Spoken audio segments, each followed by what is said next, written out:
பெண்கள் பாதுகாப்பை சீர்குலைப்பதில் மற்றுமொரு திமுக ஆட்சியாகவே இன்றைய பொய்க்கால் குதிரை ஆட்சி இருக்கிறதோ என்ற அச்சம் பொதுமக்களிடையே ஏற்பட்டிருப்பதாக அதிமுக பொதுச் செயலாளர் இபிஎஸ் தெரிவித்துள்ளார். இதுகுறித்த கூடுதல் விவரங்களை எமது செய்தியாளர் பிரகாஷ் வழங்க கேட்கலாம். வணக்கம் பிரகாஷ், இது குறித்த கூடுதல் விவரங்கள்.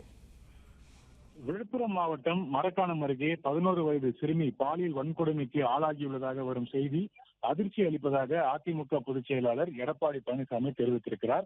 பெண்கள் பாதுகாப்பை சீர்குலைப்பதில் மற்றொரு திமுக ஆட்சியாகவே இன்றைய பொய்க்கால் குதிரை ஆட்சி இருக்கின்றதோ என்ற அச்சம் தமிழக மக்களிடையே, குறிப்பாக பெண்களிடையே எழ தொடங்கிவிட்டதாக எடப்பாடி பழனிசாமி பதிவிட்டிருக்கிறார். ஏற்கனவே தாவேக தலைவர் விஜய் சமூக வலைதளமான எக்ஸ் வலைதளத்தில் பதிவிட்ட ஒரு செய்தியை சுட்டிக்காட்டி எடப்பாடி பழனிசாமி பதிவிட்டிருக்கிறார். தங்களது கல்லாப்பெட்டி கூட்டணியை தக்க வைப்பதில் மட்டுமே முழு கவனத்தையும் செலுத்தும் முதலமைச்சர் அவர்களே, தமிழகத்தில் பெண்கள் பாதுகாப்பு, குழந்தைகளுக்கான பாதுகாப்பு எங்கே என்று அன்றைய தினம் தாவேக தலைவர் விஜய் கேள்வி எழுப்பியிருந்தார். அதனை சுட்டிக்காட்டி எடப்பாடி பழனிசாமி பதிவிட்டிருக்கிறார். சிறுமி பாலியல் வழக்கில் கைது செய்யப்பட்டுள்ள குற்றவாளிகள் மீது கடுமையான சட்ட நடவடிக்கை எடுத்திடவும், தேர்தல் பிரச்சாரத்தின் போது பேசிய வசனங்களை மறந்திருந்தால் அவற்றை மீண்டும் போட்டு பார்த்து நினைவு கூர்ந்து பெண்கள் பாதுகாப்பில் கவனம் செலுத்துமாறு இந்த அரசின் முதலமைச்சரை வலியுறுத்துவதாக எடப்பாடி பழனிசாமி பதிவிட்டிருக்கிறார்.